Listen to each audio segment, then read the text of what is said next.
some stuff on a whiteboard. Like, this is a very kind of raise your hand, Q&A too, as we go through it. There's only 75 slides, right? But I'll run through it because I do feel like rather than just, I don't want to just regurgitate stuff. I want there to be an impact where you have like insights, you create a plan, maybe you have some punches in the gut where it makes you go like, oh shit. Because nutrition is interesting, right? Like it's not really that complicated, meaning the X's and O's of it, right? I've done tons of certifications, so like, all the chemistry, the biology, all that stuff, but the actionable X and O's are not that difficult. What's difficult is applying them, right? It's the psychology, the behavior change, the, instilling into our days. That's tough. So that's why I want to kind of go over this first part, which is, because folks are like, all right, cool, give me the X's and O's. But no, but it starts with like, what's your anchor? The anchor to me is, what's the reason you do something, right? I like to call it this, right? Anchor, your why. What's the reason, behind the surface reason? You want to make a change in your life, right? Because so many times, especially when we talk about nutrition, it'll be like, I want to, fill in the blank, get healthier, lose 20 pounds, do this, do that. In I always go like, okay, cool, why is that important? I actually like, in life, I like these 5 whys. So why are you doing this? Why are you doing this program? Why are you doing this thing? Why do you want to achieve that? You should ask yourself these things because this is really important. When things get very difficult in life, if you don't have a deep anchor, you're going to quit very quickly, right? So a surface level reason like, hey, I want to drop a pant size, is that deep enough? I don't know, right? But if it's like, hey, you know what? Like I want to be a role model for my kids. My health is in the dumpster. I went to the doctor and like, I really got to change something. Okay? So you got to kind of peel that off. Why is that important to you? So I call it, peeling the onion, right? Why will that make a difference? And why will that matter? And it seems like a kind of, okay, dude. But it's a very, very important thing, right? When you have something that's extremely important, you do more, you go further, you care more, right? Like, so you got to unravel that for yourself. Like, it's a very, very important thing. You got to unravel that for yourself because all the other stuff that I'm going to talk about, it just won't have as much weight if you don't have an anchor. That's the reality. I've been doing this for a really long time. In my own life, if I haven't had an anchor, it'd be like, oh man, life's crazy. I'll come back to it, right? So I want you to think about that, right? What is your reason? Again, I can tell you that for me, one of my reasons for the being healthy, fitness, everything else, like one is just to be an example. I always go like, you wouldn't go to a dentist with wooden teeth, right? You'd be like, whoa, I don't know if you should be doing that for me, right?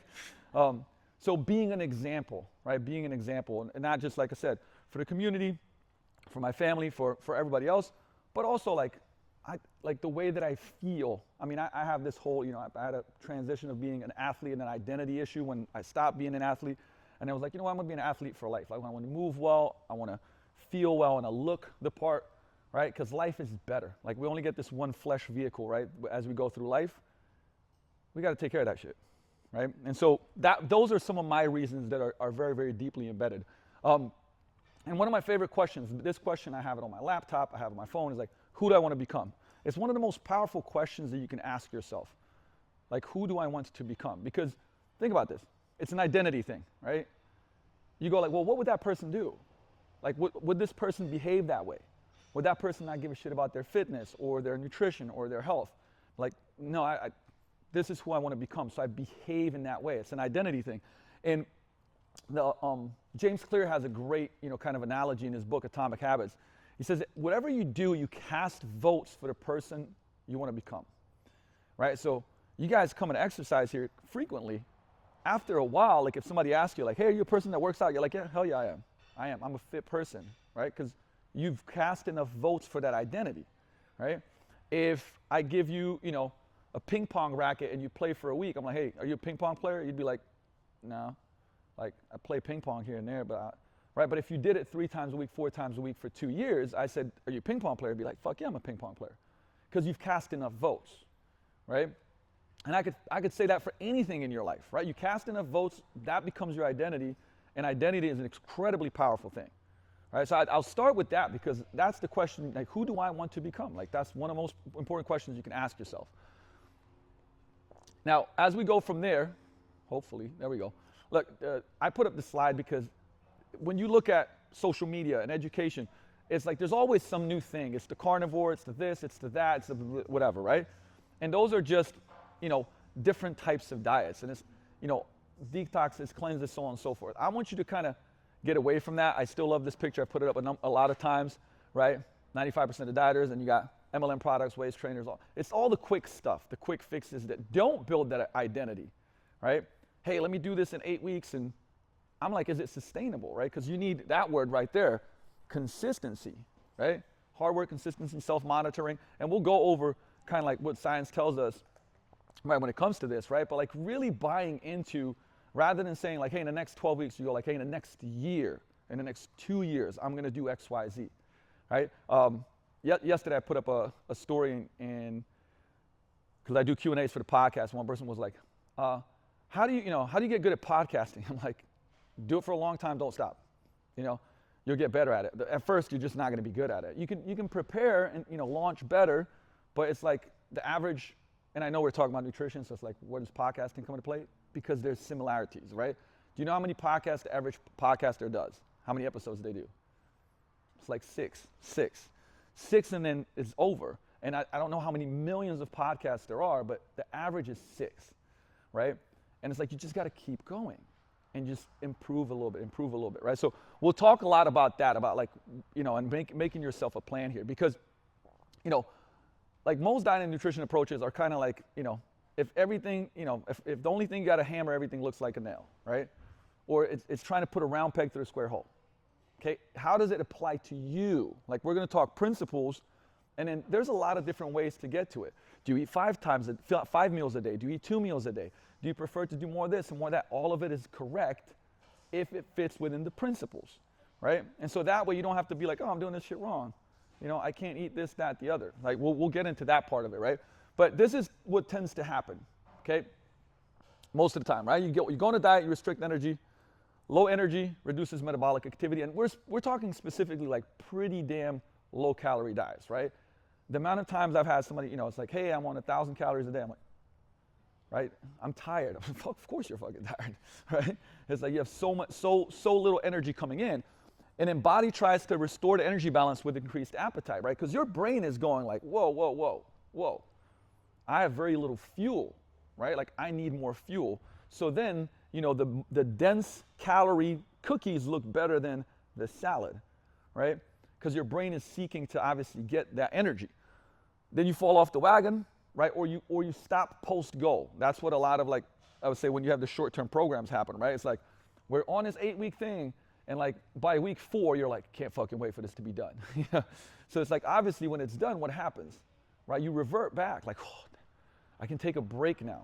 You shouldn't have to take a break, right? It should be something that you change and sustainably change. Because what happens then is, right, despite more energy coming in, metabolism may not go to prior baseline, right? So what happens with our bodies is, like, if you eat very few calories, your metabolism, it doesn't get damaged. People say this word damage. It just slows down. Let's just put it that way, right?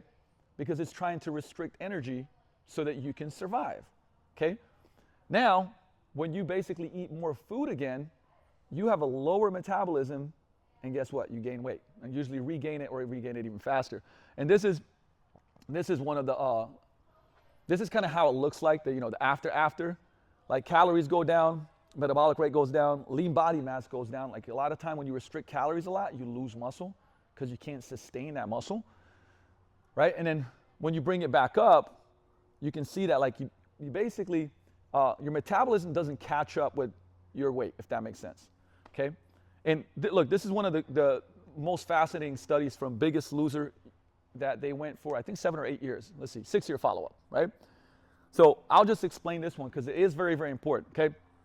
Basically what happened when people started, and that's kilos, right? So 148.9 is about 300 pounds, right?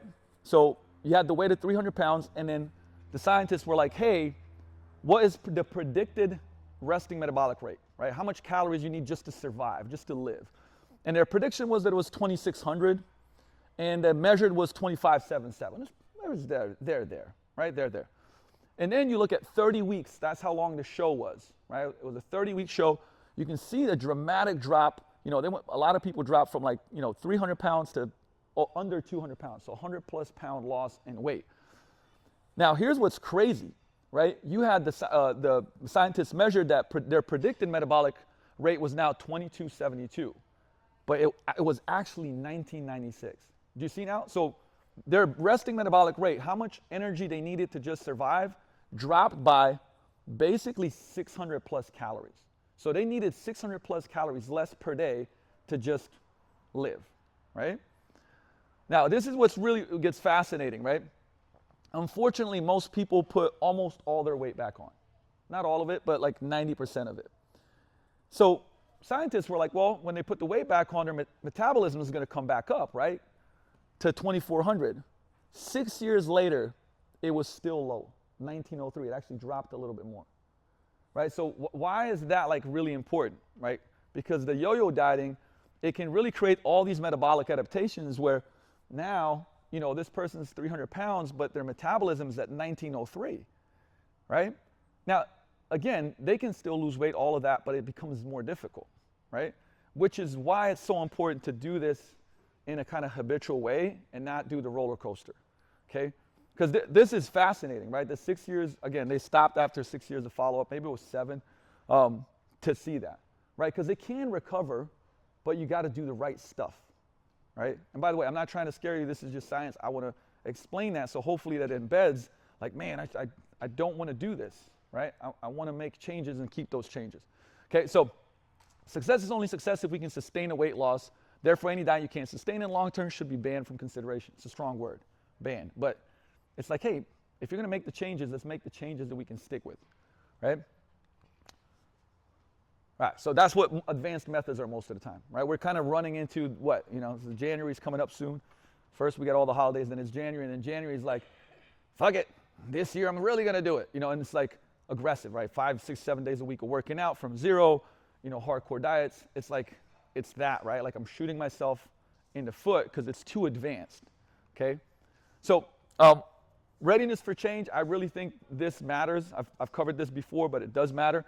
How badly do you want to change, and then are you ready to make that change? There's plenty of people that will really try to take this aggressive approach, but they're not ready for that, right? You listen to their, well, we're moving, we're having a kid, I'm starting, I'm doing the doctorate at school, and I'm going to go on a really hardcore diet. It's like, whoa, that's probably not the best option here, right? So you have to ask yourself, how much do you want it on a scale of 1 to 10? I look at the words. This is a big one, right? Wish, hope, like, try, want to commit, right?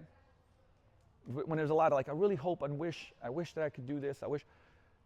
By the way, that's not like you're not a bad person. There's nothing wrong there. Just your readiness to change might not be at a 10, right? It might be at a 3 or 4. So we should apply the right strategies for that, right? Where commit, high level, I mean, again, I'll take extreme examples, but it's like NFL player comes like Luka, I got 9 weeks. I got to be in the best shape of my life. I haven't really done shit. I'm committed. It's my contract year. Okay, well, that person is probably at a 10, right? Somebody else might. You're somewhere in between there, and none of those are right or wrong. It just comes down to determining what is the best strategy for you based on that, okay? Now, look, I call this is Precision Nutrition did a great job with this. It's called the nutrition dial. Right, so one of the things, let's see the next slide if I put it in there. Yeah, I'll come back to that dial. But most people have the pause button mentality approach of change, whether that's fitness or nutrition, right? I hear this a lot.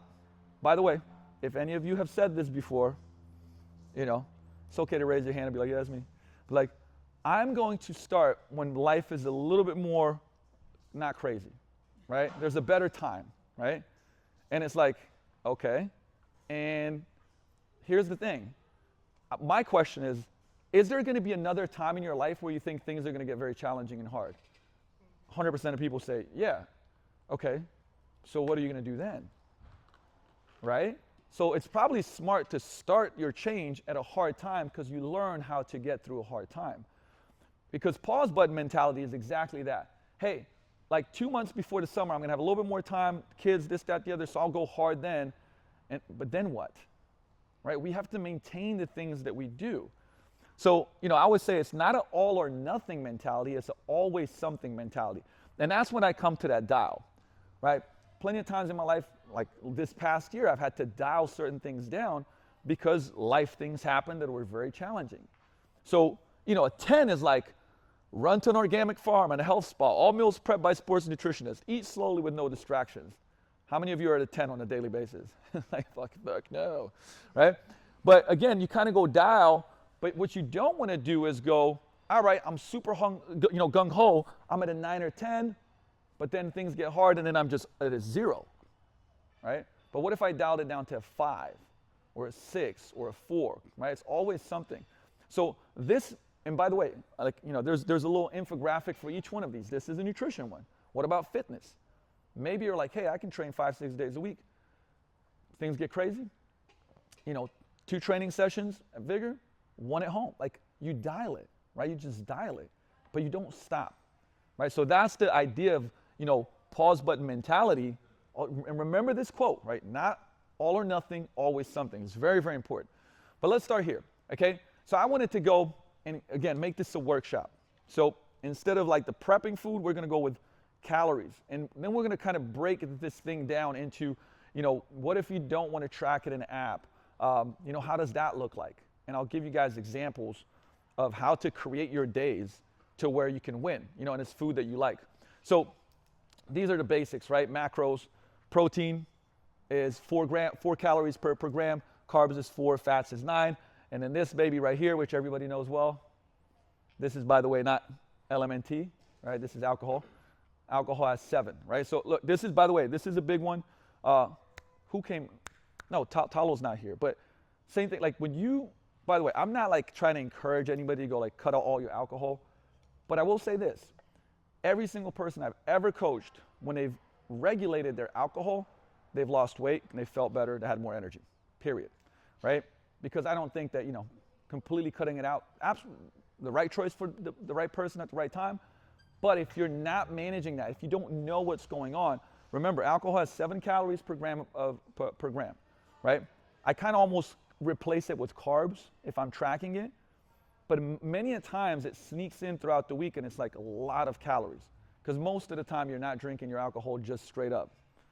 It's like Mai Tai or something like that. Something sugary, right? But again, we want to know these things. So, and we want to also think about 2 different things. As I go through this today, this will all start making sense. Energy density, right? Is the amount of energy that's presented by number of calories in a specific weight of food. Energy dense foods have a large number of calories per serving, right? So a lot of the processed foods are very energy dense, right? They're not nutrient dense, they're energy dense, right? And there's nothing wrong with that, right? But they should probably make up a smaller part of your diet. Great example, like that piece of cake, that looks like a Zahar cake. I don't know, I'm from Slovenia, so like, if you know, Zahar cake is very, very good, but it's like just chocolate compressed, right? And it's a lot of calories. But for example, if you eat this, like you're gonna eat a lot of calories, you won't be that full. But if I give you a bunch of grilled Brussels sprouts, some salmon, right? And it might be half the calories, but you're gonna be like, man, I'm pretty damn full, right? Because we have nutrient density. So energy density, right?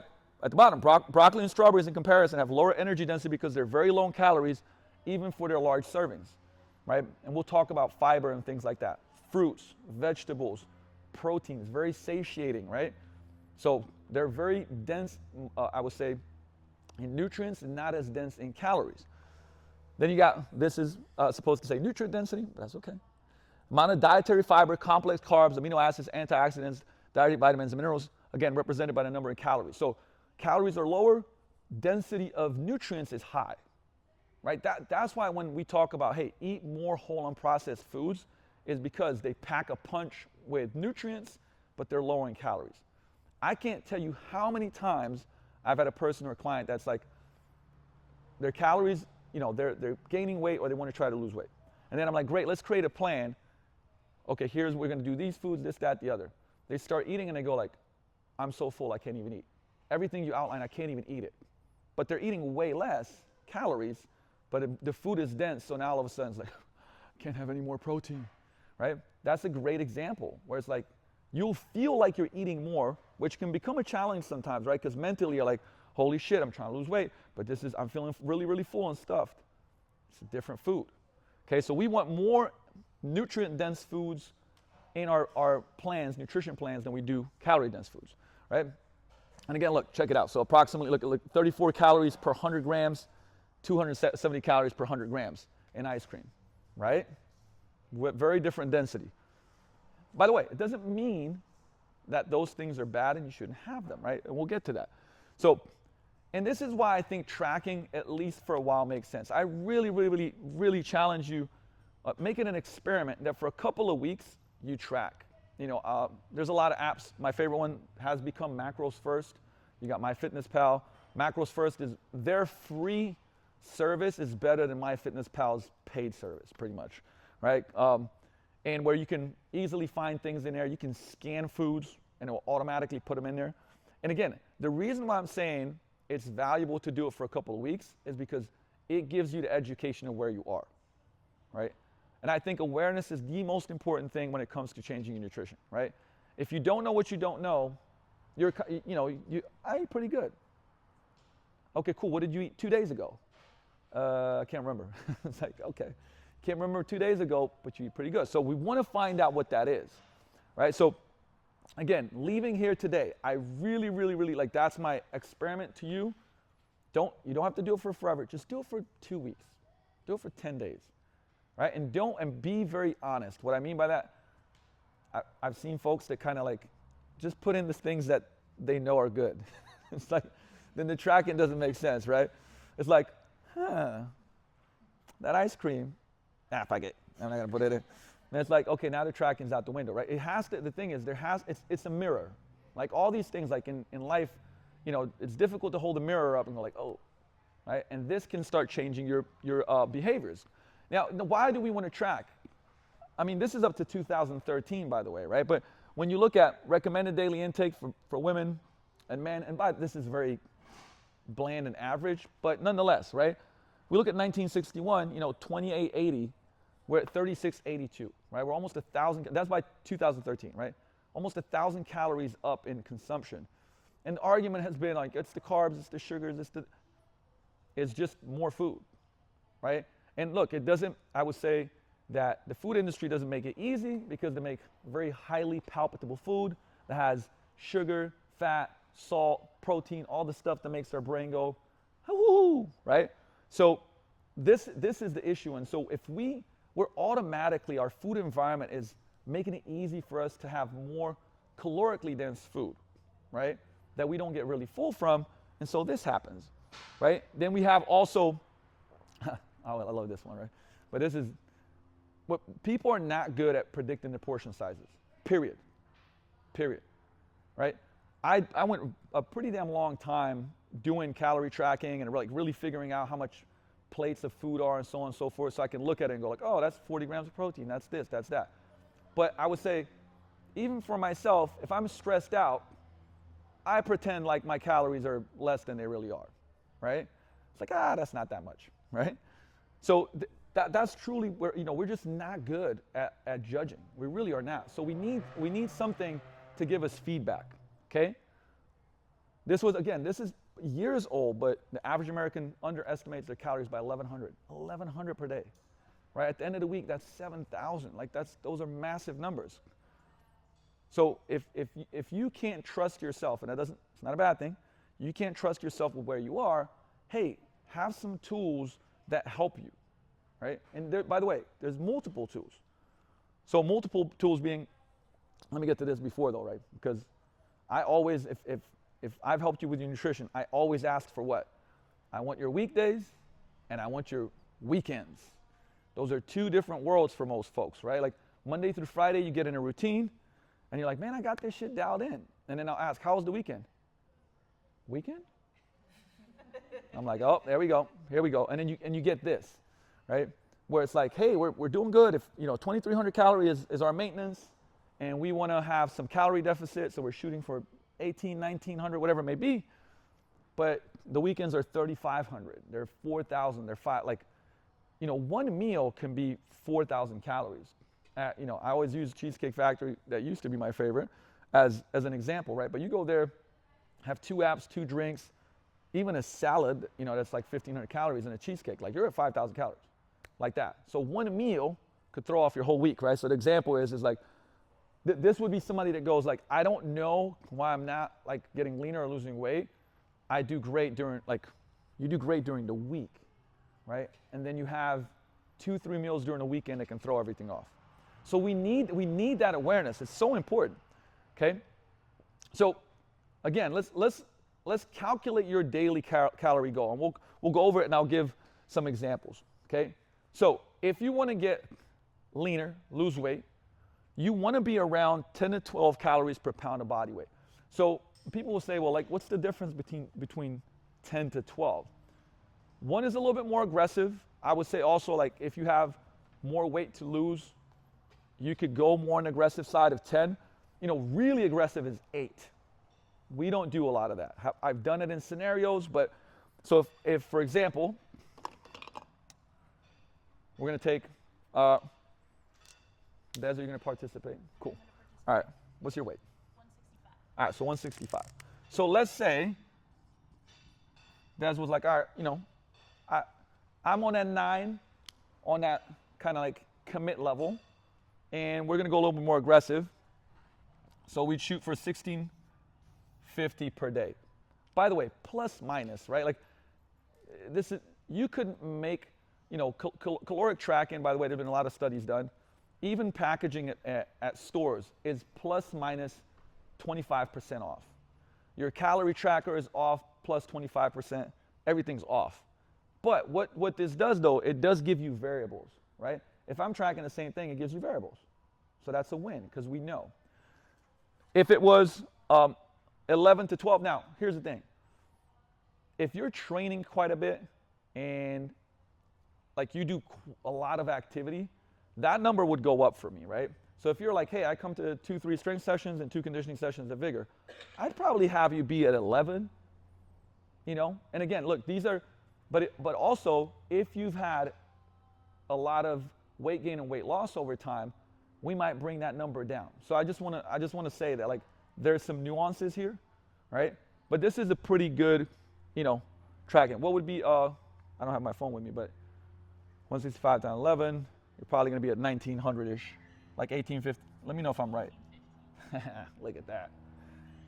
I'm a math genius, damn it. All right, so 1850. But again, those ranges, and I like to tell people ranges. Hey, like 1650 to 1850, plus 2, and the thing about it is, why is this a good marker? We'll see that in a second, right? Because once you start calculating how your day should look like, you got a couple of options when it comes to creating your day. We'll go over this later. But some people will eat a meal and then input their meal into like a macros first. And then they see where they're at. Oh, I got 30 grams of protein. I'm at this many calories. And then by the end of the day, some people are like, I'm shit out of luck. No calories left. Water, go to sleep. If they stick to it, right? But you can kind of organize, like, it tells you, I got this much of this left, this much of that left. Some people do well with that. Me personally, I'm not that person, right? My days are too wild. I plan my meals to match this, okay? And that's what we'll go over in a little bit. I'm a big fan of eating similar or the same things every day. And when I don't, because I'm also a foodie, I like going out to a good restaurant. Like, I know when I'm going to go do that, and then I arrange my day around that. Make sense? So many a times if like, hey, we're going to have date night tonight, we go to this restaurant, I'm skipping lunch. So I can basically not worry about what I eat, right? And again, we're going to go into those strategies. But you got getting leaner, losing weights, 10 to 12, building muscle, 15 to 17. Got to quit. Yeah, so should we be using our current body weight or our goal weight to calculate these? Like, if one of the goals is to lose weight, are we putting our goal weight or our current weight to get those? Great question. So depending on the amount of weight that you want to lose, I may go to a goal weight and bump that higher and be like a 12. That makes sense. So it is. The more weight that you have to lose, that number does come down, right? So for example, if it was like 300, but you want to get to 200, that's a long-term goal, right? That person, I'd probably have them at like 200 times 12 or 13, 24, 25 to 2,600 calories per day. Yeah, so it does matter, like losing, the last 5 to 10 pounds versus XYZ amount more weight. There are differences in there. So, but that's a great question. Again, by the way, guys, listen, you could not, so the only way to actually calculate somebody's like basal and metabolic rate or resting metabolic rate is to put them into a lab and like they're living in a lab. That's the only way to get a true number, right? Why do I say that? Because when we determine these, right, our first goal is to be consistent, being around that number for a couple weeks, and then we see, are they gaining weight, are they losing weight, are they dropping it really fast? And that's gonna help us adjust the calories, right? Which is why, I'm gonna write this probably 1,000,000 times, right? Consistency. It's, because if you have consistency, you can start getting data back to like, oh, you know what? Like, I'm feeling like this many calories, I'm feeling great, I feel strong. Hey, weight's dropping, like, right? If it's not, we can make adjustments. But if one day is like this, another one's like this, then it's very difficult to make calls, right? That's why it's so important. Like I like these 2-week blocks of time. Hey, 2 weeks, things are great. Let's keep going. Let's keep going, right? And if we get a couple of like 2 weeks, something's off, let's make a little adjustment, 2 to 3 weeks. Okay, because it's impossible for me to go like, okay, this is your RMR, this is your RMR. Impossible, right? These are just kind of like touch points to help us out. Body recomp. So that is more difficult. Body recomposition is like the build muscle, lose fat. Is it possible? Yes. Is it very difficult? Yes. It's easier with either a beginner or somebody that's kind of getting back into training that hasn't done it for a long time usually. But if you have a main goal, so if your main goal, for example, is like, hey, my main goal is losing weight and getting healthier and like getting leaner, we'd probably not mess around here, right? Then our first goal is to like drop weight, period, okay? Body recomp, again, it has its place. It has its place. But I do want to say that because there are folks that, again, want to do that, okay?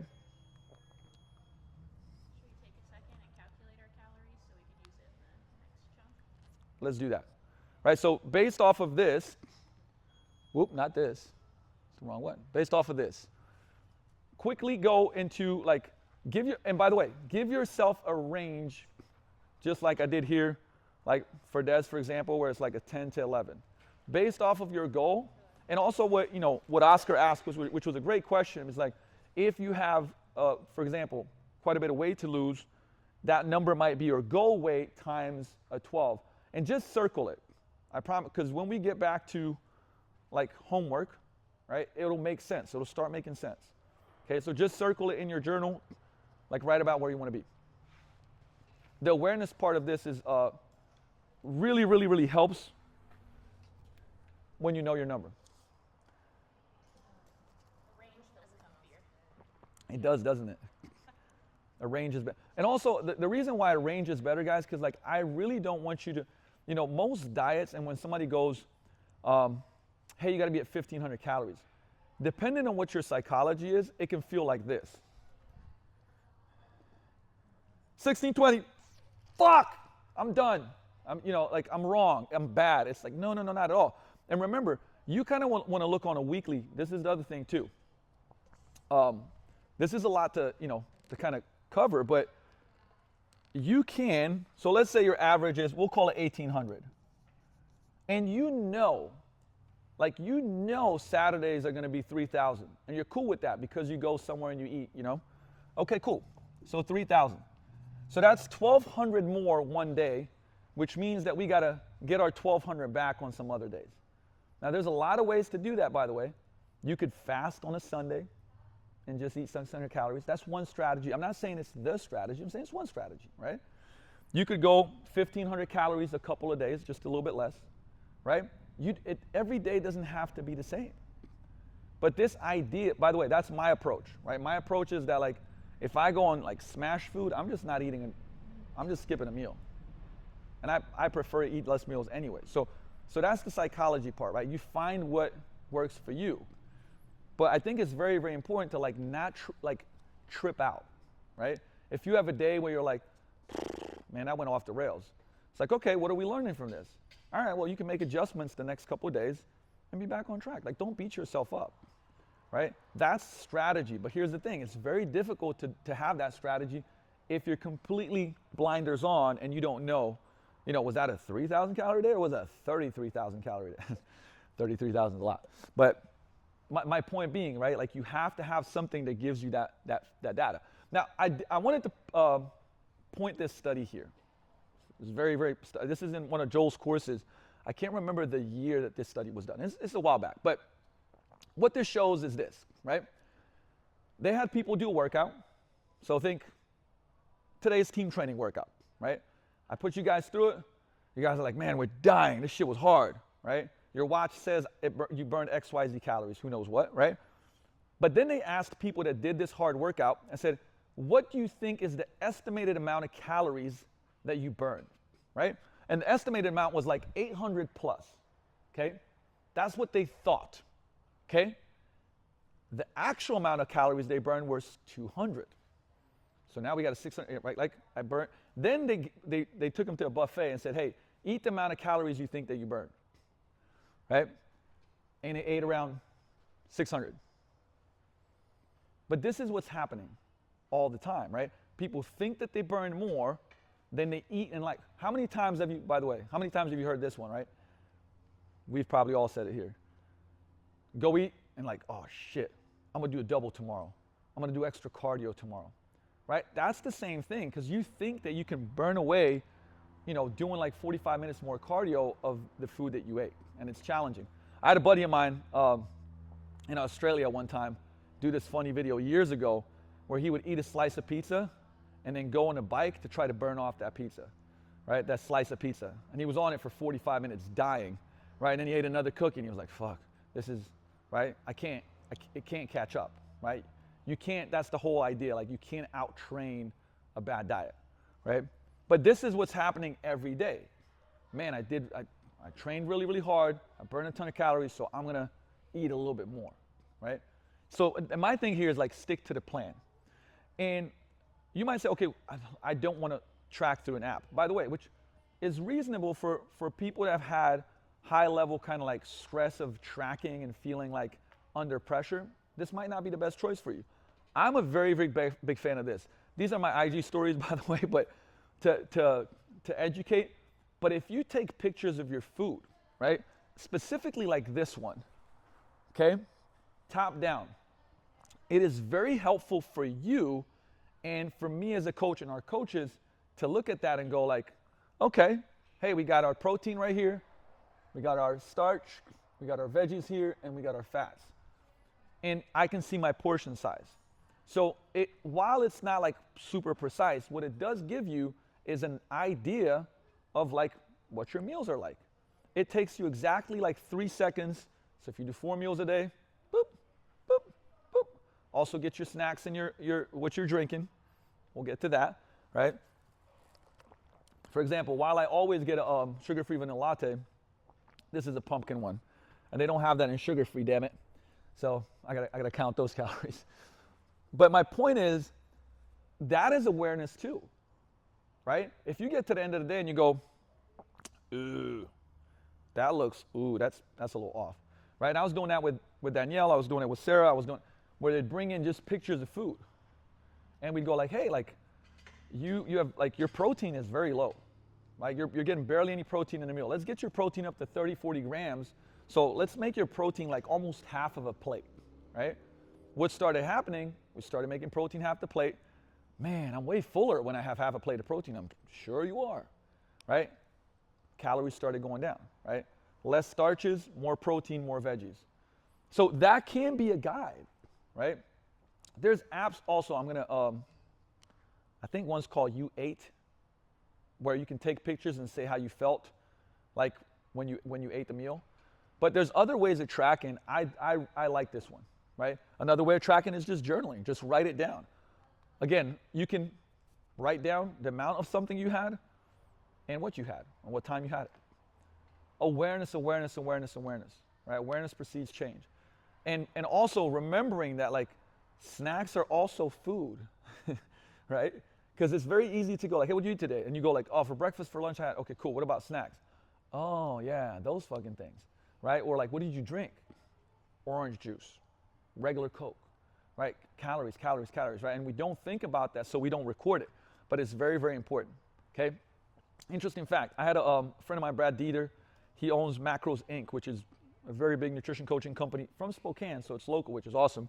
But one of the factors that he said in success, because they've tracked that over thousands and thousands and thousands of clients, with this, people that report their nutrition, even when it's not on point, right? So when you're not eating in line with your goals, those are the people that have the highest success transformations. So when they go like, hey, coach, man, this week was off the rocker. I had this, that, I was off here. And they just, it's like you just admit it, you acknowledge it. Those people do better, okay? So that's a big lesson, by the way, because I know how it can feel when you're like, oh my God, I'm not doing the thing. In life, you're not gonna be perfect. There's no way. It's basically what you're doing is you're constantly adjusting and learning how to deal with things, right? And you keep getting better at that. And as you build that skill set, you succeed, right? But this is powerful. It's also powerful that if you are checking in with a coach, to tell them the truth, right? It's like, oh my God, I lost my app login. I can't show you today. It's like, no, right? Quick thing on fiber. Actually, this is another one that I want to touch on as an important factor in your day. Right? This is from my friend Jordan Side, who also spoke at the event. Eating enough fiber is critically important to reducing your risk of colon cancer, your life expectancy, and making weight loss significantly easier. So we know this. This has been proven. This is a bottom line. Women, 25 grams per day. Men, 35 grams per day. I'm also in line with him, where I'm kind of like shooting at 50, in the 40 to 50 range at least. Because if you eat more fiber, you'll be more full. You don't absorb as much of the calories from the fiber as well. And here's just some like things that you'll see, but this is gonna be cool because it'll align, right? Favorite sources: raspberries, blackberries, avocado, artichoke hearts, navy beans, edamame, black beans, pumpkin seeds, oatmeal, lentils, acorn squash, kidney beans, pears, apples. So fruit, veggies, right? And some of the starches that actually fit very well into your nutrition. Why do I say that? Because when you create your meal plan, like we eat a shit ton of berries in our household. Like raspberries, blueberries, strawberries, like all day. Like we have every day, all day, right? And then like for instance, I love acorn squash. I love beans. A lot of farting going on when I eat beans, but hey, And this kind of gives you like a little bit of a thought process of like, hey, maybe I should add more of this to the meals that I have. And by the way, when you see this, do you like at least a couple of things from here? Yeah, right? So it's like, yeah, those are foods I love and like, cool, right? Because when we start creating a meal plan, like you want to include these things because now, boom, I got my fiber covered. Can you do a fiber supplement? Yes, you can do a fiber supplement. I'm always a fan of like getting regular foods over supplements. And I do think that supplements have a place. I'll talk about that at the end, right? But fiber is very important. Again, tons of data. People that eat more fiber, it's not just that they lose, like I said, make weight loss significantly easier. They're healthier. The data just shows that, right? So fiber is a big one you want to plug into it. And then, I don't even know, that just, why put a JAG guy as a meal frequency one? Because I found a picture. But meal frequency, question mark. How many meals should we do per day? Whoop. All right, raise your hand real quick. Who here does 3 meals per day? Okay, almost half. 4? 2. I knew it. So it's 2 or 3. Bam. Right? So 2 or 3. If you said 4, cool, do 4. The only time, so when it comes, especially when your main goal is fat loss and weight loss, it truly does not matter that much, right? It matters a little bit more if your goal is muscle building because of absorption of protein. Then I would say like, hey, it's probably better for you to get 4 meals a day of at least 25, 30 grams of protein and maybe an extra shake, right? But I'm a 2 to 3 person, right? I'm like a 2 and a shake, and I have a very, very big dinner. That works well for me. The reason I say that is because people start going like, well, I should have X, Y, Z amount of meals per day. I'm like, No, like if it's easy for you to have two, but make it match. Now, I'll say this. If you have 2 meals per day and you start eating more whole unprocessed foods, you know what's going to happen? You're going to be like, holy shit, this is a lot of food. I don't know if I can take this in, right? You might have to go to 3, or you might have to have what I call a super smoothie, right? Where you go berries and you got protein in there, you got spinach in there. Like, and the smoothie is like 500 calories, tastes great to get your nutrients in, right? But that's the thing. Don't fall into the trap of like the 5 meals, the this, the that, the other. Make it fit what fits your lifestyle, because then it becomes a lot easier, right? So meal frequency, again, when it comes to weight loss, fat loss, whatever works for you.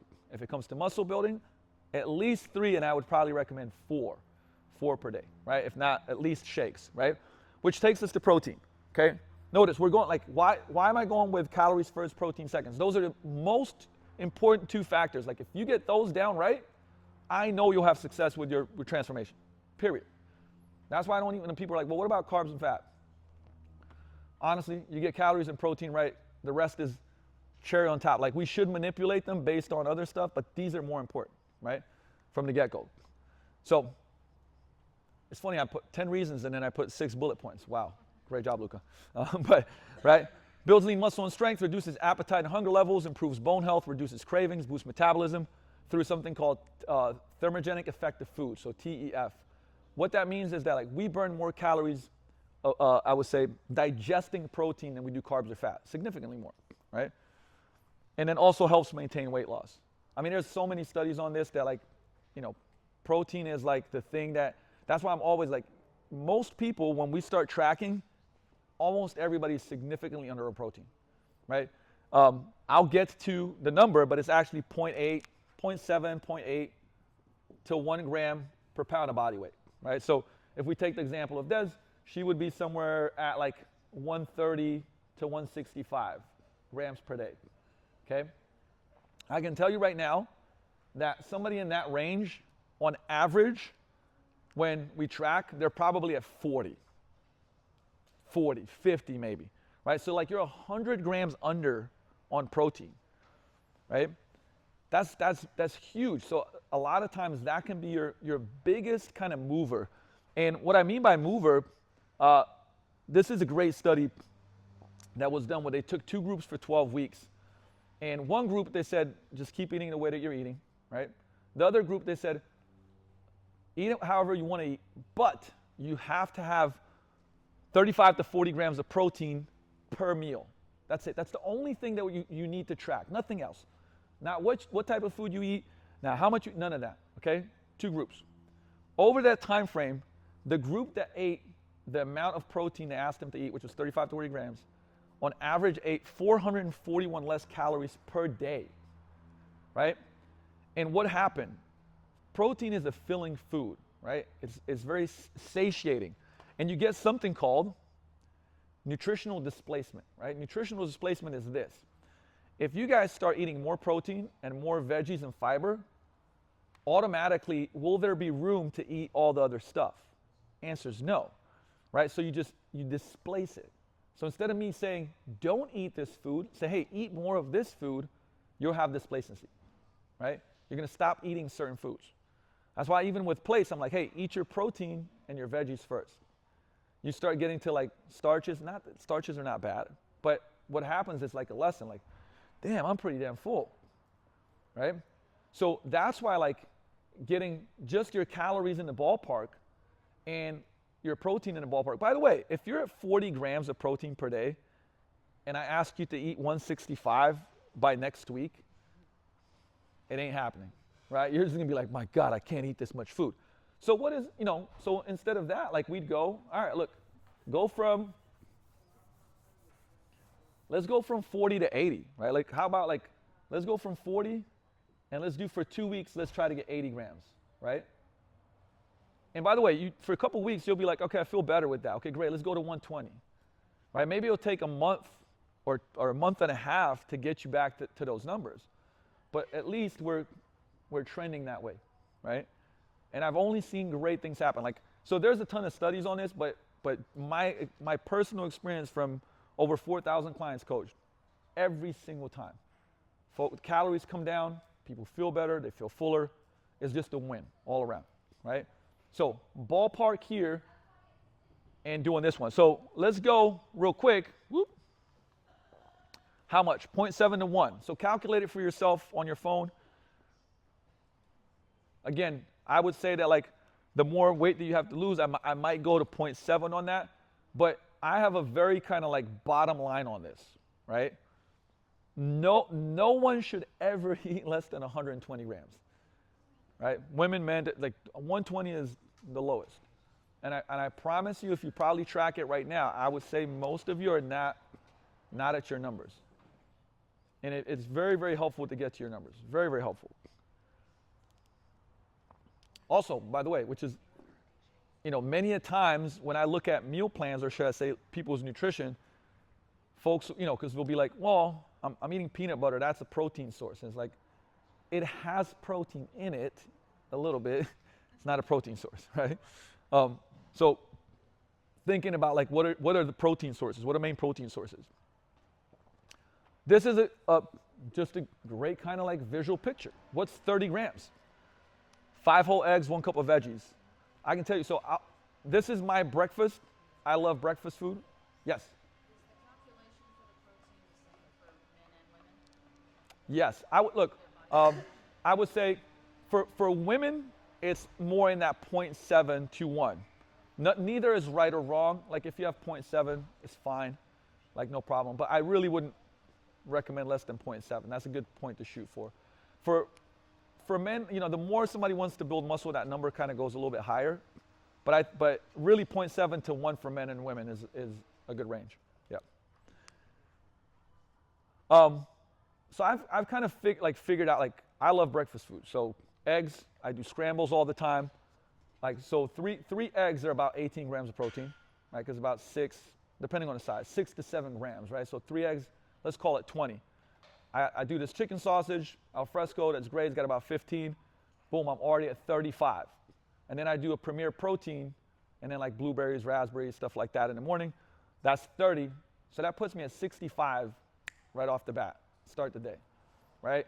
And there's a whole bunch of kind of data on this. Like, I think it's very beneficial, even mentally, to start the day with protein, right? If you know your number is 140 or whatever it may be, or 150, and you start the day with 40, 50, you're like, man, I'm off to the races. I'm feeling good. Also filling, right? And then I do like I love Ezekiel bread, so I'll do some Ezekiel bread and put some avocado on it, avocado toast. But like I could eat that every single day. Now, if not, and we'll come back to the meal plan later, is find 2, maybe 3 options that you could rotate and do very, very often and that you love. Not like, I gotta eat this. No, like you're excited about eating that. I could eat that scramble every day for the rest of my life and be fine, right? Meal 2, like, just an example. I don't think first form is the best. I think the momentous and thorn are great, but either way, 2 scoops of protein are usually 30 to 40 grams of protein, right? You got almond milk, a cup of berries, you can blend that up. 5 ounces of chicken breast, half a cup of brown rice, half avocado, 1 cup of broccoli. It gives you an idea like what 30 grams is, right? Because I think a lot of times you're like, oh shit, I don't know if I'm getting that, right? 5 ounces of steak and quinoa, 6 ounces of salmon, large side salad, that puts you at about 30, right?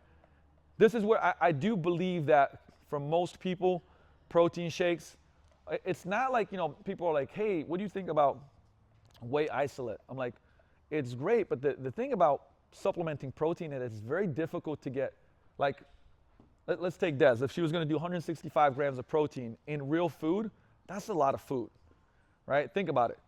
If 5 ounces of chicken is about 25 grams, right, she'd have to have 5 times 5 ounces of chicken and then some throughout the day. That's a lot of chicken to consume. That's where a protein shake is beneficial, right? You get 30, 40 grams, it's liquid, it doesn't fill you up nearly as much, right? And you can get that in. So this is just a good example. Other macros. Well, oh wow. We're ahead of the game, yeah. Other macros, it's not that I don't care for where carbs and fat fall, but it's like it really doesn't matter that much if we don't get our calories and protein in check, right? And then it's like, for example, I'm not a fan, like if you train very hard, I'm not a fan of low carb, right? All you have to do is go low carb for about a week or 2 and train really hard and realize why I'm saying that. right? And then folks will be like, well, yeah, but you could go keto. I've done keto, by the way. If you love carbs, anybody here love carbs? Raise your hand. Fuck yeah, right? No point. Like, what's the premise? And look, there's a time and a place for it, but to me, it's like, eat the foods that you want and plug them into the principles that we're talking about, right?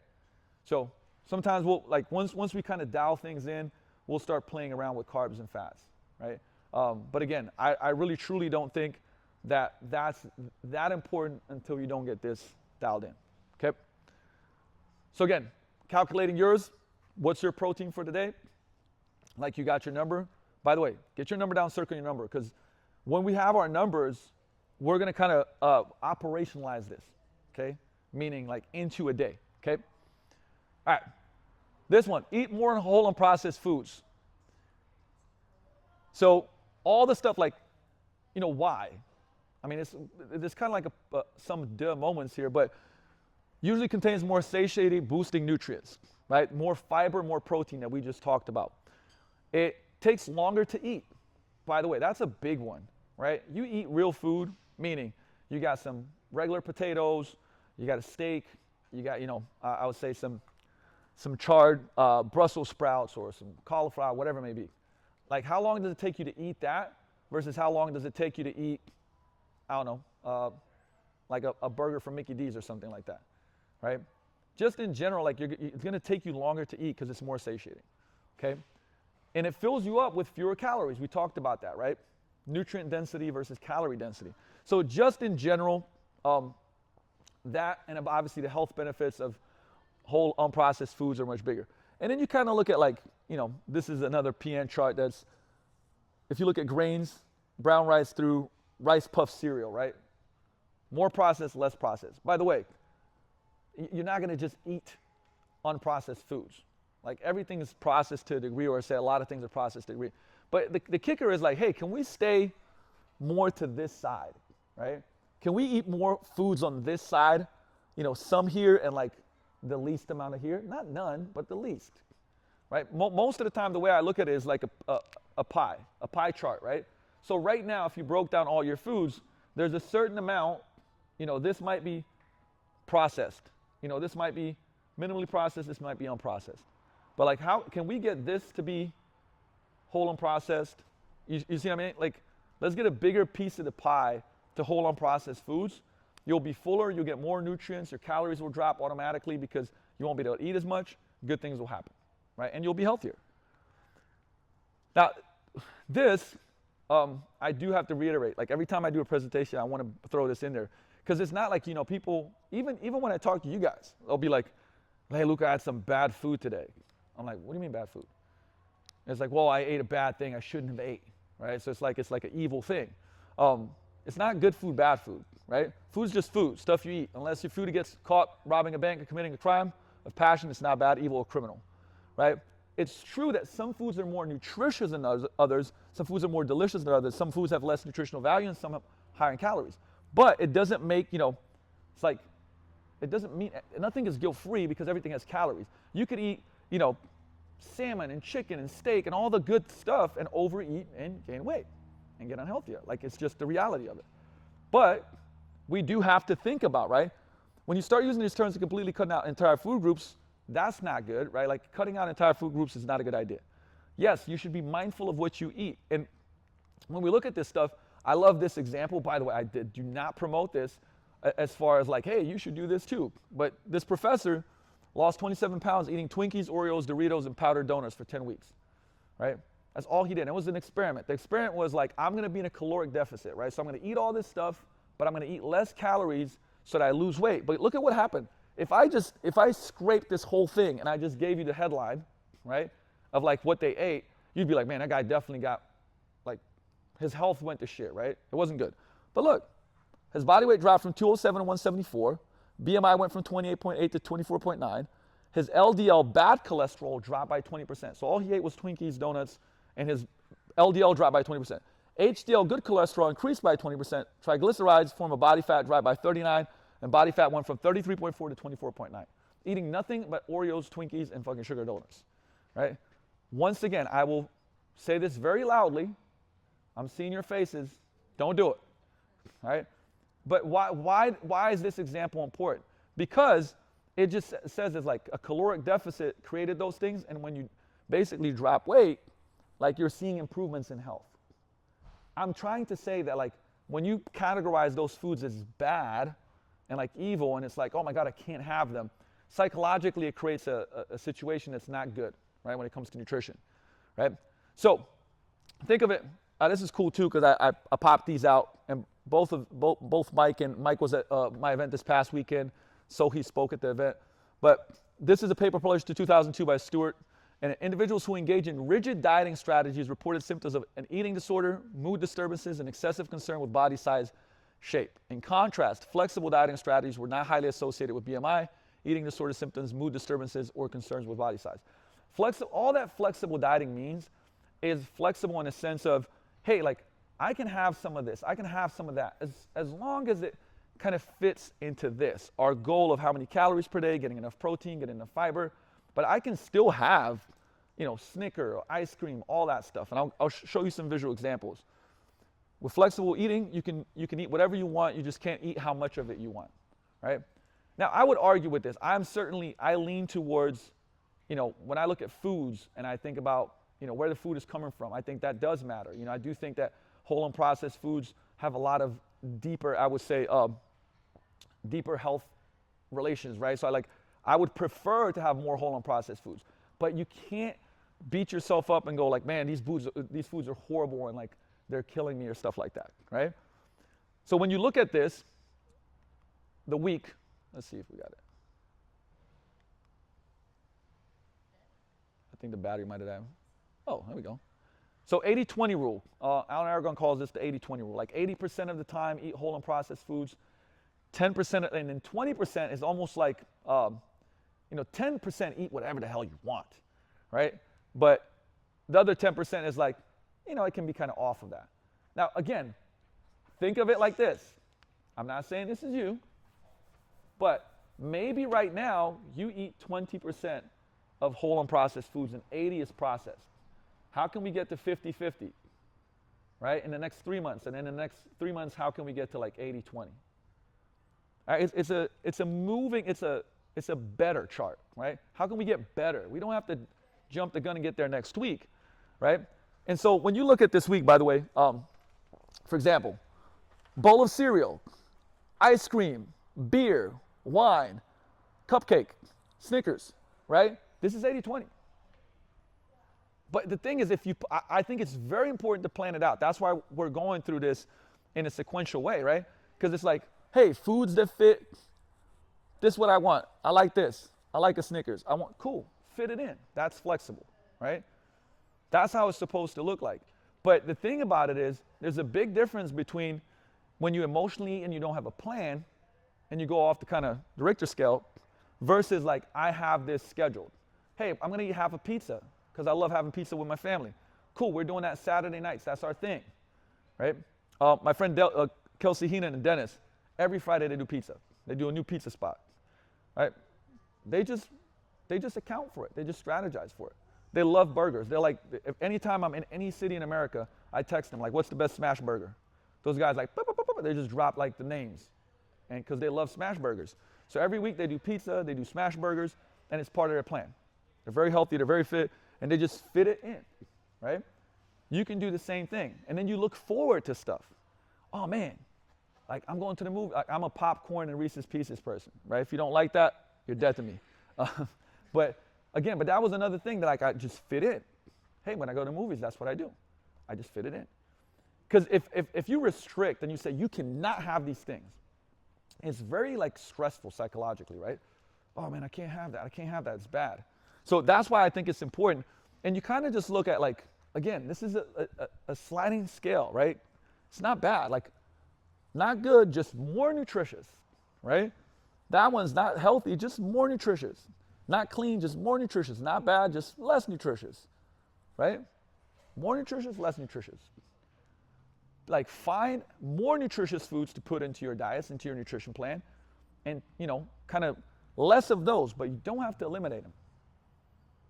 Okay? And by the way, like there's periods of time, I say seasons of life.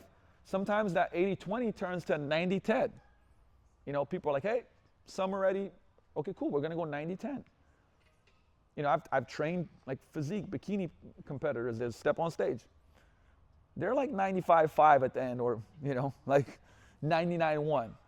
But for most people, 80-20 will have you looking, feeling, performing great and not be stressed out of your damn mind, right? So I think the visuals like this are important because it kind of gives you like a, okay, I can do that, cool, right? And one of the last things before kind of like planning stuff out, this is actually very simple, but like hydration, I still fall short on this, by the way. I've improved it, I fall short on this, but your body weight times 0.5 to 0.66 ounces per day. Again, if you're 200 pounds, 100 to 132 ounces of liquids per day. It doesn't have to be water, but just like, for example, I'm a flavored like water type of person. So that's vitamin water with 0 calories. You know, you put in a LMNT or something like that. Cool. But either way, I can tell you right now, like I fall short on that sucker. I probably do 100 ounces of coffee per day. But the reality is like, you know what happens when you start drinking more water too? Satiety goes up, like you're less hungry. Because a lot of times hunger comes from, if you're dehydrated, you can feel hungry, right? And a little, you know, super simple strategy too, but like if you have a glass of water, you know, 12 to 16 ounce glass of water before you eat, you're probably gonna eat less. Little things, but if you get your hydration in check, and by the way, water is involved in just about every process that we have in our body, right? So if you've ever been dehydrated, you try training hard when you're dehydrated, right? We know, I think it was like a 0.1 to 2%, 1 to 2% drop in your hydration levels in your body reduces your performance by like 25%. It's massive, like huge. That's, you know, your body's like, put the brakes on. We don't have enough hydration. Like we're not gonna produce force. We're not gonna be able to do these things. So, and feel fully hydrated. Like you feel completely different. So this is another low-hanging fruit. Yes. I have a kind of dumb question. So if you use electrolytes, can you drink less water? No. Oh, okay. So quick thing. All right. There has been a lot of, all of you know, like LMNT, Liquid IV. There's a lot of, you know, Quench. We just had a sponsor for the summit called Quench. I think they're all very useful, but I have now, you know, you don't need that much sodium and potassium, right? Folks are like, man, I took 2 LMNTs. I'm like, I don't know if you need that, right? And I mean, there was a story where, no shit, some lady drank an absurd amount, like for, I don't know, 40 days, like every day she was drinking like 10 LMNTs a day or something like that. Had to go to hospital, right? Obviously that's extreme, but my point is usually it's kind of like, oh, this will be good for you to take, you know, if it's very hot, if you don't take in enough sodium and potassium, I think it's perfectly fine to, you know, take one of those per day, or one here and there on days you're like, man, I'm gonna sweat a lot, I'm gonna train a lot, but you don't have to overdo it, right? So the reason I say that is because this can be water and other stuff, but like, you know, you're probably not counting coffee, right? But you can count other, like if you do a vitamin water 0, like that counts towards that, right? You put some flavoring in a water with 0 calories, that counts as water. Again, awareness. If you started tomorrow and said, hey, let me track how much water I take, you'd probably be blown away at how little it is, right? And you can, I think it's a very useful, valuable thing to go like, hey, start the day, glass of water, right? And have reminders. Like I've always been a person, I get alarms on my phone like to do stuff.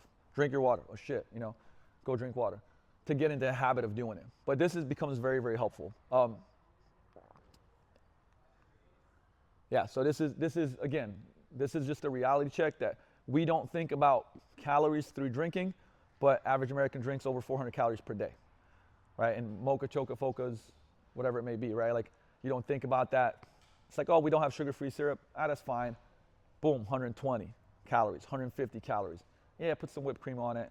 Is it fat-free or is it calorie-free whipped cream? No, okay, cool, that's 250, right? All of a sudden, like, you're not even thinking about it, but at the end of the week, this ends up being a lot, right? So have a count for how much hydration, how much water you get in, and like try to cut all these out. I got a super cool story of a client a long time ago. All we did was that first month, all he drank was regular Coca-Colas, right? Regular Cokes. We're like, man, just go to Coke Zero, Diet Coke. Like no other changes. Now I'm sure maybe he probably made some other changes just, as a keystone habit, but lost 19 pounds first 30 days, right? And we're just like, hey man, just cut this stuff out. But he was drinking so many calories because he was just banging out Coca-Colas every day with sugar, right? All right, so I put this last. Why? Because even though this is, I believe, the most important habit, is the preparation part of it, right? But I put it last because it was like, okay, let's go through calories. Let's go through how much fiber per day. Let's go through how much protein we should get per day. Let's go through how much hydration we should get per day. Okay, cool, now let's plan and prepare. Let's make your day, right? And I love this quote, which was, from Abe Lincoln. If I had 9 hours to chop down a tree, I'd spend the first 6 sharpening my axe. It's very, like, you can make a plan, but if you don't prepare to execute that plan, shit ain't gonna, this is not gonna happen. Like, you are so entrenched and embedded in your day that it's like, without a path and a plan, like the default's gonna be struggle / the same as what you're doing now, right? And to think that you can go into the week and into the next day and just wing it and be successful, there's no fucking way, right? There's no way. Like, think about a presentation. I spent countless hours researching, putting together slides to do one of my prezos at the summit. And that's a presentation, right? So to be successful in your day and change your behaviors needs prep. And I even believe, let me go forward to this and I'll come back, right? I've seen people clock 5 hours of workouts per week with 0 time planning, right? Don't be that person. I didn't have time to plan my food because I had to do my cardio. That doesn't fly. Now, and I'm a workout person. Like, you have, strength training is incredibly important. Cardio is incredibly important. But if you are training 5-6 hours a week, I would cut an hour of that out so that you would prep your food. I'd be cool with that, right? And maybe get 3 days ahead, you know what I mean? Where it's like, whether it's lean ground beef, you make it for a bowl, you stir fry veggies, and you make some sweet potatoes, and you got 3 days of food that you can. And that 1 hour, you just saved yourself time, definitely money, because anytime you eat out, you're 4xing the cost of goods, because that's what it takes to keep a restaurant in business, right? So to me, it's like, man, like, map out your planning for the week. And then also every day, the next day, you should know what you're gonna eat. This is huge. Like, what are you gonna eat tomorrow? Like, when, have a plan. Because if you don't, it will not go well. Because there's just a million things that happen, right? So now when we go back to these points right here, whoop, whoop. All right. So cool things happen when you plan a week ahead. You can take a look if you need to go shopping. We got nothing. Well, that's not going to pan out very well, right? Got to go to the store, okay? You can take a look when you're going to cook. Hint, not when you come home from work. That does not work that well, right? If you have stuff prepped ahead of time, you're winning. You can take a look at social events. Do you want to make them free meals, or you want to plan what you're going to eat and drink, what you're going to say about it? Like, this is actually a huge one. Who here has at least one social event per week? Kind of, sort of, right? So now the social event might be like, we're going together to dinner. One way to address that is look up the menu and decide what you'll eat before you get there. Because if you're like in the mood and sometimes you're gonna not, pick the right food for you, right? Or when I say free meal, maybe you plan like, you know what? I'm not gonna worry about it.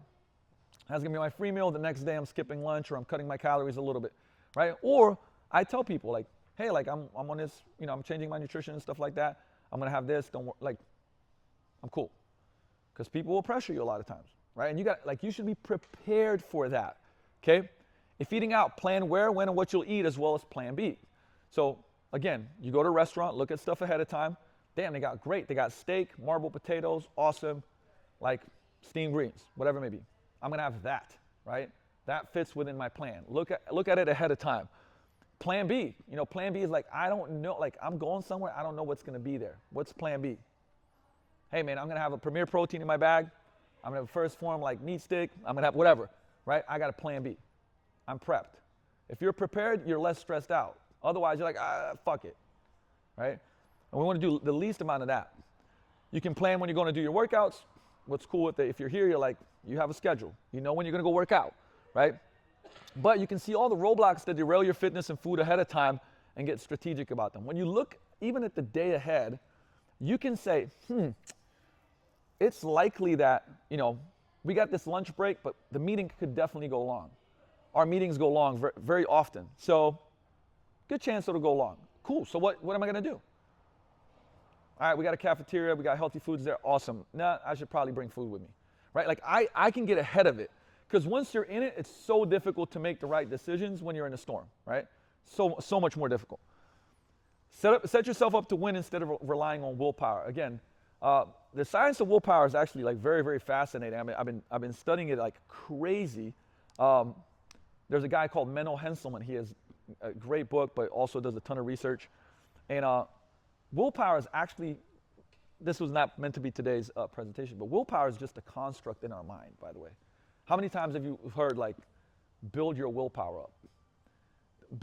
Willpower is a perception. So, meaning, if I believe I have unlimited willpower, I actually can do better. So, because all the studies have shown that there's nothing that physically connects to mental willpower. Like, you can't do anything that, and science shows that, right? So, even just believing, like, you know what, I got enough willpower to do this. Now, with that said, that doesn't mean, like, you will get, for instance, things like decision fatigue. So if you've had to do a lot of stuff when you're tired, right, you will not make the right decisions. Make sense? So again, take away that whole, like, prepare yourself to win. If you prepare yourself to win, then you don't have to be making decisions in a very fatigued state where you've already made 100 decisions throughout the day, right? The last thing you want to do is like, oh, protein, right? Like, be prepped. Be ahead of it, okay? So what proteins are you going to have for breakfast, lunch, dinner? What carbs or fats are you going to have with your proteins? What meals are you going to eat out? Where? Look at menu online. What will you have? Do you need to go shopping? When are you going to do your prep and work and prep work and go and cook? When are you getting your workouts in? So think about this, right? Like, when I look at the calendar, like, these are things that you should be mapping out in your calendar. If you're a person that says, like, I will get to it when I finish the other stuff, you won't. You have to make it enough a priority. It's very, very important, okay? So you don't have to do all of them. You can do some of them. But, like, even one is a good start. Like, if right now you have, like, no semblance of a plan for the day and you just got your breakfast right, like, in line with your goals, right? You guys raised your hand. You said, I saw half of you say 2 meals, half of you say 3 meals. Okay. So that means if you got 1 meal better, you just improved your nutrition by 33%, right? If you got 2 out of 3, you got 66%. Like, 2 out of 3 meals for like 2 to 3 weeks, you'll be looking better, feeling better, like, everything will be better, right? So you don't have to do a complete overhaul. You just have to start moving into that positive direction, okay?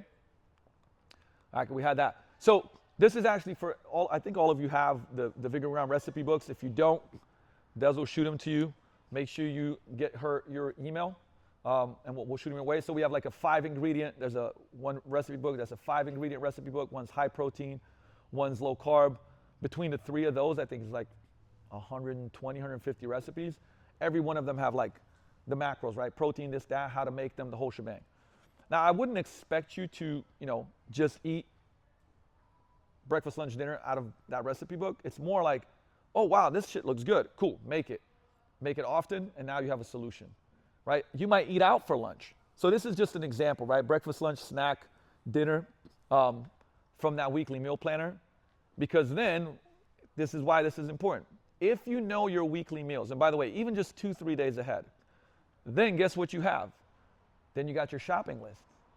Because you should go shopping when you know your meals. Make sense? Because you shop for your meals. If you just go shopping to shop, half the shit that's in your cart shouldn't be there. Right?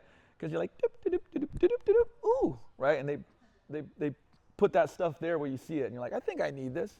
Versus, like, if I have a shopping list based on what I'm needing for the week, that's what I'm going to go get, right? And you'll be more effective at shopping, and you won't waste as much food. So that's why this is important. Again, a week ahead is probably a long time. But on a Sunday, if you're like, hey, Monday, Tuesday, Wednesday, I'm doing this. Cool. Okay. Now I can prep. And you do an hour of prepping, it's going to be easy. Even if, by the way, I eat lunch out usually in Renton. I try to support local small businesses. So, like, I have 2 to 3 spots I go to. I eat the same thing. But I know what my thing is. So I know what I'm going to eat. I'm prepped. right? So maybe it's eating out, but when I eat out, it's like, oh, I'm going to go to Homegrown and get this salad with this chicken with this. Okay, I'm going to go here and get this. I'm prepared on what I'm going to have, even if I'm not making it myself. Okay? Now, let's touch on this, and then we're going to go make our little bit of a meal plan. This is such an important factor, but it's just stuff that like usually we don't think about. Okay? It's not like in the forefront of our minds, but it really is one of the biggest influences. So what's your kitchen environment like at home? I mean, environments trigger our behaviors, right? So if I come home and I'm stressed the hell out and I open the fridge and there's, fill in the blank of the food that you really love that's on the list of not being in line with your goals, right? Like you're gonna probably, fuck it, group, right? So taking, like for example, if you know like you're a snacker, taking some of that stuff out of your kitchen, right? And not just having it be so easy, right? So easily accessible. That makes sense. Same thing with where do you eat? Like all it might take. So let's say you work somewhere, and the closest thing is a fast food restaurant, but another 5-minute walk is a really good option, like a Homegrown or something. I don't know, right? But there you can get something as a better choice. Again, all it might be like Google Maps. What's a better choice? And now you find that better choice, and then you stay with that better choice. Okay? That's environment. What's the plate size portion like? You guys know if you put it on, that's part of, like when I go home in Europe, all the portion sizes are smaller, right? They serve smaller portion sizes, and it takes long, like when you get an appetizer, they make your ass wait for the next, like you're talking and chilling and satiety kicks in, right? Because that's the other thing too. Your brain, it takes time for the satiety signals to kick in, right? So if you eat really fast, it doesn't even have time to catch up. So what is the plate size? If you make a smaller plate size, you eat less food, right? Again, that's environment, by the way. Who is serving your food, right? This is a big one. What state are you in when you're eating? In psychology, is this thing called HALT, right? Are you hungry, angry, lonely, or tired, right? I would say that most of the time, or much of the time, when we eat is not because we're hungry. And how do you know? Like if you had a meal at like 9 a.m. and at 11 a.m., you're ravenous. Okay. Either that 9 a.m. meal was not really filling. Most of the time it's, hey, am I hungry? Or am I stressed out, lonely, tired, bored, pissed off, right? Some emotion. And then if you just give yourself enough, there's a little strategy, I call it 5 minutes. It's like, hey, I'm gonna put a timer, 5 minutes. If I'm still hungry in 5 minutes, I'll go eat. And usually it's enough of a space in between the signal for you to be like, you know what, I'm not hungry. Drink a glass of water, I'm fine, right?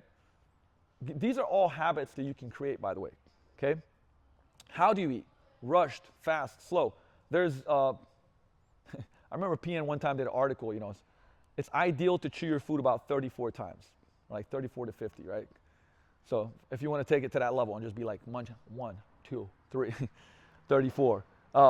But there's truth to it, right? Like if you eat slower, like if you time your meals, and I think, I could be off here, but I think the average person eats a meal in like 6 or 7 minutes, like really fast.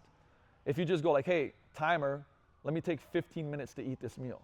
You'll notice that if you eat slower, you get fuller, right? Satiety kicks in. So but that's why environment is important, because so many times, like we do what's called, mindless eating, right? We're not mindful about where we are, who we're with, what we're doing, second and third and fourth servings, right? Because again, that's why I started with the anchor. Why do we want to make a change? Becoming aware of what we're doing and having a plan to do it differently. And if the plan doesn't go well, we do what Stoics did. At the end of the day, you're like, hey, what went well? Man, breakfast was awesome. I really loved it. I got it prepped. I enjoy it. That went well. What didn't go so well? Man, lunch was a shit show, right? I said I was going to be prepped. I wasn't. Went to the same cafe. Was stressed out after the meeting. Ate extra and had a couple of drinks with colleagues. That didn't do well. Okay, cool. What can you do better next time? That's the 3 Socratic questions, right? Like, hey, what went well? What didn't go well? How can I do that better next time? At the end of every night, you're not wrong. You can now just do it better. I try to fight. Like I go to the same place and I thought I'm going to do better with food. I need to pick a different spot. You go to a different spot, like, oh, that went well. That cafe that I went to has better options. I'm not surrounded by some of the coworkers that kind of make me, kind of push me to eat X, Y, Z. Cool. And all you do is every day, every week, you just get a little bit better. And you're aware of yourself. You're aware of what's going on, right? Such an important thing. This is just a fat loss forever pyramid that, like, look, this is what's really important here. Like, so we went over it. Sustainability and adherence, right? Behavior and lifestyle. If you can't stick with it, it doesn't matter, theoretically, how good it is. You have to be able to stick with it, right? That's why this is for everybody to make their own plan. Then it's caloric deficit. Exercise is extremely important. There's just so much studies that show that people that exercise, how they are able to not only lose weight, but keep the weight off. Self-monitoring means some type of tracking, protein and fiber intake, which we went over, right? You can kind of see this hierarchy, right? Only then at the end, you got carbs, fats, supplements, okay? All right, so these, by the way, I'm gonna fly through these. I got a video on YouTube that covers these, but these were 7 factors of the main factors of people that lost weight and kept it off. So this is what these folks did that kept the weight off. And by the way, unfortunately, it's only, the studies show all types of different stuff. At first it's 5%, 10%, but it shows that like these are what the folks that lost weight and kept it off do. Cognitive restraint. That means that like, this is cognitive restraint, right? 1,600 to 1,800 calories.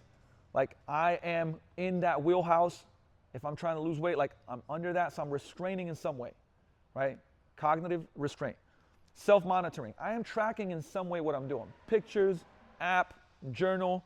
Like there's something that is giving me self-awareness. They regularly exercise.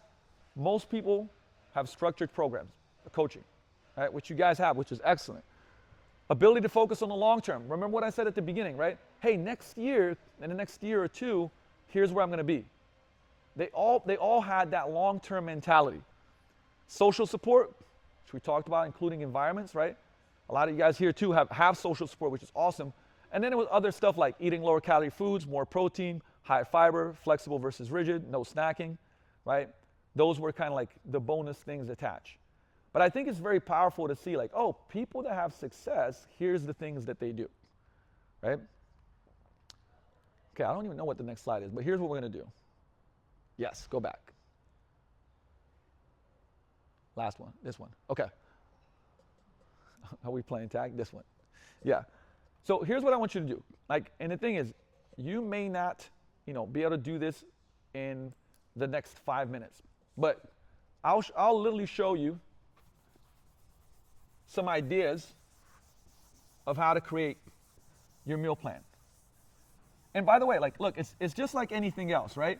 You might create it, and something will work and some things won't work, and then you'll figure out that it doesn't, and then you'll do it better, right? But if I look at myself, I usually eat late breakfast, right? I love breakfast, but I hit the ground running, and I usually have a late breakfast. So for your breakfast, and I'm going to give you myself as an example. You guys can do it the same. You have your calories calculated. My maintenance is around 2,800-ish, right? To 3,000, to be honest, right? So this is my maintenance. So basically I do 3 meals a day. I'm at about 1,000 calories per day, okay? With each meal. Now, here's the thing. My lunch, I have it, but it's pretty damn light. My dinner, very big, okay? So my dinner is probably like 1,500 calories. This might be 500.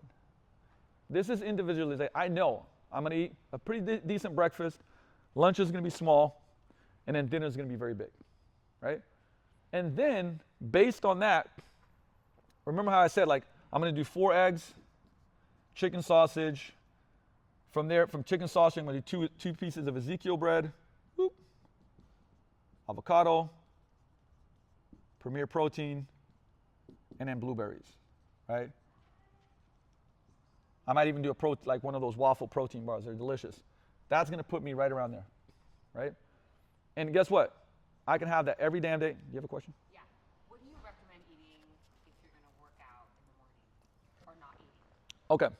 If you had a solid dinner the night before, it's really not a big deal if you don't eat anything. But, you could do, people, I would say, respond differently. But like when folks say like, man, I have to eat in the morning because I'm training early in the morning, if I have this dinner in the evening, I got so much glycogen in my muscles and nothing bad is going to happen. I just say more hydrate than anything else. You can eat afterwards, no problem. Yeah, never an issue. But if somebody's like, oh man, like it'd be good to have a smoothie in the morning, cool, but you don't have to have a regular meal, right? So the thing is, first of all, you have to figure out how you like to eat already, right? Because again, could you do, for me, 1,000? Sure. Could I do like light breakfast, I mean, or what if it was like I only had 2 meals a day in a shake? Maybe the shake's 500 and, or 300, and then I got 2 1,300 or 1,700 calorie meals, whatever it may be. So the thing is, and then find your meal. Now the thing is, I also know my replacements. Like I do this Creatures of Habit, which is oatmeal with protein in it. So if I do one of those, and if I put a ton of blueberries, some walnuts in there, I do a Premier Protein, and that's my quickie, right? And I do a protein bar as well. When I walk out the door, that gets me close to 1,000 as well. So have 2 to 3 options that you can rotate through. Because by the way, this is all learning. What I mean by learning is, for dinner, you guys saw, like, we do a lot of bowls, right? So my bowl will be protein, veggies, starch, and then some fat, right? Okay? So if you know what I gave you guys a picture of what 30 grams of protein was, right? 5 to 6 ounces of steak, 6 ounces of salmon, 5 to 6, 7 ounces of chicken, like 4 to 5 eggs. So I can replace this protein with anything. By the way, I love breakfast bowls. Like, make scrambled eggs, have a bunch of veggies, have some sweet potatoes, for example, or if you want oatmeal, right? Like, I can replace this, and that's why I love that top-down picture of food, because it's almost like a visual. Oh wow, like, let me get at least a third of a plate of protein, right? And then another third, if not more, is like veggies, and then some starches. That's it, right? And then, by the way, you can start making these, because again, for dinner, if I have a plate, it's the same thing. If we had a strip steak or if a filet, what would the veggies be? What would be starch? And then you can kind of make, the portions of like a super simple, if you're trying to get leaner, every single picture of a plate that I've ever seen, the starch is like half the plate, right? Cut the starches down, don't eliminate them, cut them down and just do more veggies. Like the thing is, the protein's got to be steady. That's the one thing that we don't change, right? Protein's always 0.7 to 1. No matter what your goal is. Like I want the protein to be there. And then we kind of mess around with other stuff. And again, for me, I eat lunch out. It's like fine. By the way, I do quite a bit of Chipotle. Like if you pull Chipotle up, it has everything. Hey, this bowl has 600 calories, has 37 grams of protein, has this much this much that. You don't have to think about it. Cool, right? This is this much. Awesome. I can either go to Chipotle, or I can go here, or I can go here, right? If you eat out. And the thing is, you create your meal plan. Okay, so now that's during the week. Most of you guys probably have a pretty kind of similar schedule during the week. Make sure you plan your weekends.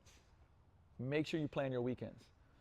Look, I think it's super valuable if you guys go to restaurants and to just write out what you eat there. And you might be blown away and go like, oh shit, one meal is my whole day of calories. But I think that's valuable because now you can either change that meal a little bit, you can keep that meal and go like, well, I'm just going to do hydration throughout the day and maybe a little smoothie that day and that's that. It's your call. Neither is right or wrong, right? We're doing kind of that flexible approach to this. So I think knowledge is valuable. I think people avoid, and I've done it plenty of times in my life, right? You know something's off, so you don't want to look at it. But when you look at it, it's number one, it's kind of like fear, right? You shine a light on it, it disappears, or you realize it's not as bad as you thought it was, right? So you got to face it. Oh shit, like, man, I am having like a meal that's 3,000 calories. Okay, do I enjoy it so much that I'm going to adjust the rest of my day? Or am I willing to make some adjustments to my meal, bring it down to 2,000 calories? And then I can have another meal, right? Like, you're doing the puzzle pieces and planning out your days, and I promise you, like, you can get there, right? You can get there. With that said, will you go back just one? Are we over on time? Okay, look, this analogy, I try to check my life with this at all times. I call it the watch and the wallet, right? What you're committed, like what matters in your life. There's things that you tell me that matters. Luke, I really am committed to this, and I really want to change this. Okay, well, your watch is your calendar, right? Your watch is your time. So if I look at your time, for example, like I really want to get my nutrition in check, and then I look at your calendar and you don't have time where you prep and cook food or prepare for the next day. You know, you're saying it, but you don't believe it's valuable enough to put it in your calendar, right? Same thing with exercise, right? It's like, hey, is it in your schedule? Like, are the things that matter in your schedule? They have to be. And the second is the wallet, right? Like, where do you spend your money? Is it spent on food and going to, shopping? Or is it on, I don't know, shoes or whatever it may be? I'm not judging you. I'm just saying that, like, you got to match what you say, what matters to you, with your watch and your wallet. And when that happens, a lot of good shit will happen. Okay? It's very, very important. All right, last thing, supplements. Okay. I'm very, very excited because, like, I got to partner with literally one of my favorite companies in the world for supplements called Momentous. So we have like a coupon code now, which is Luka15. So if you go through that QR code, you get 15% off. But most importantly, what I want to talk about on this one is what supplements even make sense. Like, supplements are supposed to be that, a supplement to your nutrition, right? The things that I look at is either what is making you, allowing you to get the nutrients that you need in. We talked about protein. Look, protein is easy, right? If you do a shake that's got 40 grams of protein in it, it just cuts down on that number, what we had to reach protein, which makes it easier. Right? I easily do 1 to 2 shakes a day. Not because it's like, oh, shakes have some magical power. No, like, but protein is very important, and to get to my number, a lot of times I got to do proteins. Momentous is the only, so because Waitia has ulcerative colitis, but this is the only whey supplement that hasn't bugged her stomach, which has been another one of the reasons where I'm like, I love Momentous because it's such high quality. Okay, other things that like matter when it comes to supplements. Get things that you're deficient in, okay? Most people are deficient in magnesium. Washington State, what are we deficient in? Vitamin D3. And so there's to absorb vitamin D, you want to have vitamin K12. So a lot of the good supplements like Momentous has is vitamin D, K12, so you get your vitamin D levels up. In the summer, you don't need as much, but right about now, we're going to need a little bit. For women, sometimes iron, and then things like DHEA, like omega-3 fatty acids, right? They have like a foundational 3 that you can do. So those are those are the baseline things, For most folks, maybe taking a good pre-probiotic is a good idea too. And this is a supplement. I'm gonna call it is a supplement. It's called Greens. It's the only thing I've been able to stick to. Like, so I've done a lot of greens drinks and stuff like that throughout my life. I've never been able to stick to it. These are gummies, okay? So a friend of mine got on them, sent me a bunch. It's basically like, think like a athletic greens, but in gummies, right? I'm like 47 days straight on this thing. Why? Because every morning I'm fucking eating gummies. So I've been able to stick to it. Anyway, so if you want those and try them out, they're 45% off through this QR code. And look, to me, it's just like, what are the things that we can do in our day habitually that kind of fill in the gaps? That's what supplements are, right? If you can't get to your protein number, it's a good idea to obviously have a quality protein. If you're not getting to your, magnesium numbers, again, anybody that's more on the side of vegetarian, vegan, you are going to have deficiencies, and you do probably want to plug in those holes with some supplementation.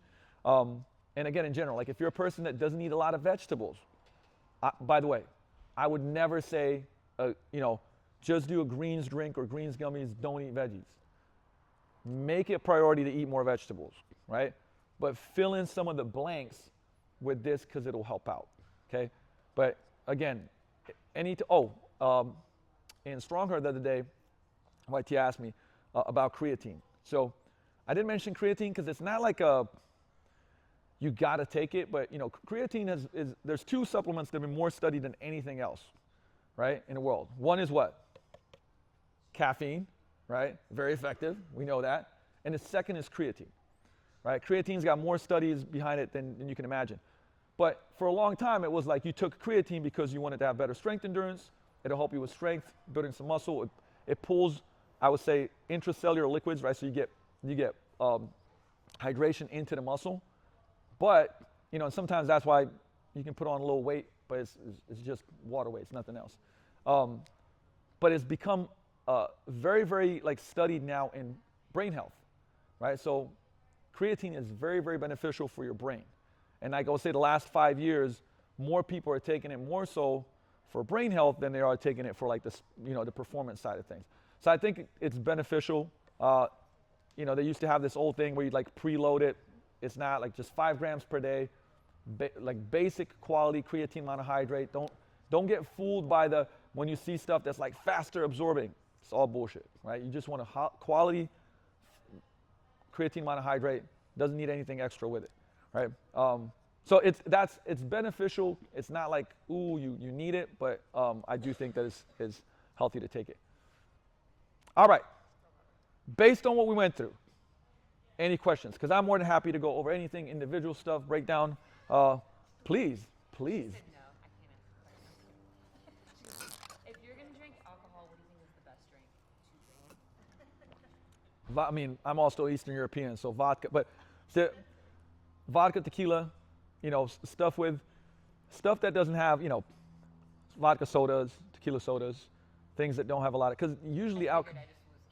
Yeah, I mean, look, just look them up, right? Because it will kind of blow your mind. If you go out and have like 3-4 drinks, right? And a lot of these drinks are, if you look up the calories, because a lot of places will have them, it's like 150, 180, 200, 300, right? You can do like Mai Tais margaritas, and it's like, think about that. You do four margaritas, you got like 1,400 calories that you took in. But the thing is, you would not, mentally you're like, that's a whole meal, big meal. You don't even think about it. So that's definitely one kind of hack, is just obviously do it with non-caloric liquids with it, right? And also what I found really beneficial when coaching people is to create boundaries around alcohol. So it's like, for example, 4 drinks a week, right? Do you want to do them all in one night? Cool. You want to spread them out? 4 days, one, right? Like, create a boundary. Don't be restricted and like, I can't have it. But I can't tell you the amount of times that we're just like, hey, can you just start tracking the amount of drinks you have? You know, and those numbers have been pretty crazy for some folks. And again, the awareness of it was like, whoa. I'm like, hey, why don't we create a boundary?